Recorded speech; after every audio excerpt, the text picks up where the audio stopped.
কলিয়াবৰৰ আমনিত দুদিনীয়া কাৰ্যসূচীৰে সংস্কাৰ ভাৰতী উত্তৰ অসম প্ৰান্তৰ 28তম বাৰ্ষিক অধিৱেশন অনুষ্ঠিত হয়। বৰ্ণাঢ্য কাৰ্যসূচীৰে আজি উক্ত অধিৱেশনৰ সফল সামৰি পৰে। সভাত এখনি স্মৃতি গ্ৰন্থও উন্মোচন কৰা হয়। উন্মোচন কৰে সংস্কাৰ ভাৰতী উত্তৰ অসম প্ৰান্তৰ সভানেত্ৰী মঞ্জু বৰাই।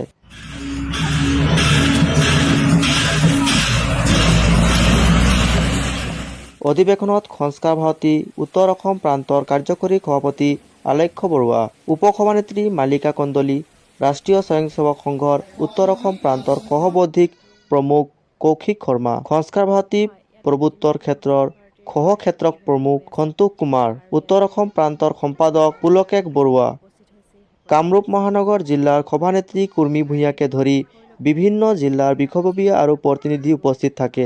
মূল উদ্দেশ্য লোক সংস্কৃতি, গীত, মাত সেইবোৰ লৈ কেনেকৈ আগুৱাই যাব পাৰি বা সমাজত কেনেকৈ সেইবোৰ লৈ পেলাই ইউনাইটেড যিটো ভাৰতৰ একাত্মকৰণ, যেনেকৈ ভাৰতীয় সংস্কৃতি, ভাৰতীয় দৰ্শনবোধ কেনেকৈ মানুহৰ মাজলৈ মানুহে যিবোৰ চৰ্চা কৰিবলৈ এতিয়া কালক্ৰমত পাহৰি গৈছে, সেই চৰ্চা কৰাৰ বিষয়বোৰ ইয়াত আলোচনা কৰা হৈছে। গতিকে দুদিনীয়া কাৰ্যসূচীত ইয়াতে অনুষ্ঠিত হৈছে। খুবেই ভাল লাগিছে। বিভিন্ন জেগাৰ প্ৰতিনিধি আহি ইয়াতে ভাগ কৰিছে আৰু লগে লগে কালচাৰেল প্ৰগ্ৰেমো হৈছে ইয়াতে এই অনুষ্ঠানত। আৰু এতিয়া আমাৰ আগবেলাৰ কাৰ্যসূচী ইয়াতে হৈ গ'ল। এতিয়া আমাৰ পৰৱৰ্তী কাৰ্যসূচী এতিয়া আৰম্ভ হ'ব। আচলতে দুদিনীয়া কাৰ্যসূচীৰে উত্তৰ অসম প্ৰান্তৰ সংস্কাৰ ভাৰতীৰ অধিৱেশনখন ইয়াত অনুষ্ঠিত হৈছে। আৰু আমি সকলোৱে জানো যে সংস্কাৰ ভাৰতীৰ এটা বিশেষ উদ্দেশ্য আছে, আৰু সেই উদ্দেশ্যটো হৈছে যে এই যে আমাৰ গোটেই ভাৰতবৰ্ষখন আমি সকলোৱে জানো গোটেই অনৈক্যৰ মাজত ঐক্য য'ত বিৰাজ কৰিছে, কাৰণ বিভিন্ন ভাষা ভাষী সংস্কৃতি ভাৰতবৰ্ষত আছে। আৰু আমাৰ এই গোটেই ভাৰতীয় দৰ্শন, ভাৰতীয় সংস্কৃতি আমি সকলোৱে জানো অতি উদাৰ আৰু অতি মানে বৰ্ণময় এই সংস্কৃতি। গতিকে এই বৰ্ণময় সংস্কৃতিক যাতে আমি নিজস্বতা বজাই ৰাখিও আমি যে সকলো ভাৰতীয় সেই কথা যাতে আমি আগবঢ়াব পাৰোঁ, বিশ্ববাসীক দেখুৱাব পাৰোঁ যে অনৈক্যৰ মাজত আমি ঐক্য বজাই ৰাখিছোঁ, সেয়াই হৈছে প্ৰধান উদ্দেশ্য। আৰু এইখিনিতে মোৰ ক'বলৈ মন গৈছে, আমি জানো সকলোৱে যে আমাৰ অসমীয়া জাতি নিৰ্মাতা মহাপুৰুষ শ্ৰী শ্ৰী শংকৰদেৱ আৰু শ্ৰী শ্ৰী মাধৱদেৱে অতি সুন্দৰভাৱে ভাৰতক বন্দনা কৰি থৈ গৈছে। তাতে শ্ৰী শ্ৰী মাধৱদেৱে কৈ গৈছে যে ধন্য ধন্য কলিকাল, ধন্য নৰতনু ভাল, ধন্য ধন্য ভাৰত বৰিষে। এয়া কোৱাৰ কাৰণটোৱে হৈছে যে ইমান এখন পুণ্যভূমি য'ত বিভিন্ন সংস্কৃতি, বিভিন্ন ভাষা সকলো মিলিজুলি আছে, যিয়ে ভাৰতীয় সেই সংস্কৃতিৰ সেই মহানতাক বহন কৰিছে। আৰু সংস্কাৰ ভাৰতীৰ উদ্দেশ্য সেয়াই, সংস্কৃতিৰ মাজেৰে যাতে ভাৰতীয় দৰ্শন, ভাৰতীয় ঐতিহ্যক বজাই ৰাখিব পাৰি, বিশ্ববাসীৰ আগত দাঙি ধৰিব পাৰি, সেয়াই হৈছে উদ্দেশ্য। আৰু আমাৰ যি সভা হৈছে, সভায়ো সেয়াই পণ কৰিছে যাতে আমি ভাৰতীয় মহান ঐতিহ্যক বহন কৰিব পাৰোঁ, প্ৰবাহিত কৰি ৰাখিব পাৰোঁ।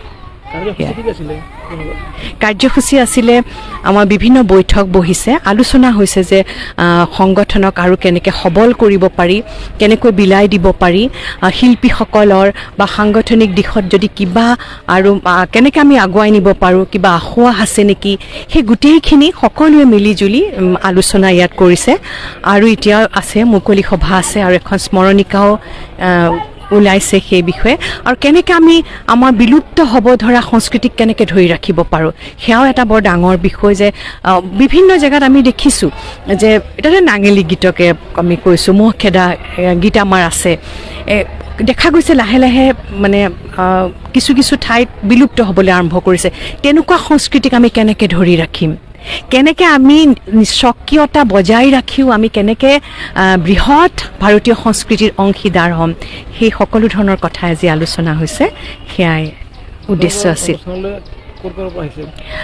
বিভিন্ন জেগাৰ পৰা আহিছে। আজি ইয়াত সংস্কাৰ ভাৰতী উত্তৰ প্ৰান্ত অসমৰ বাৰ্ষিক অধিৱেশন, 28তম বাৰ্ষিক অধিৱেশন উদযাপন হৈছে কালিৰে পৰা দুদিনজোৰা কাৰ্যক্ৰমত।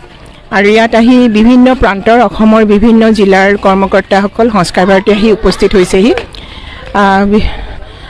সাংস্কৃতিক কাৰ্যক্ৰমৰ লগতে বিভাগীয় মানে সংস্থাৰ যিখিনি কাম, সংগঠনৰ কাম ইত্যাদিৰ ওপৰত আলোচনা হৈছে।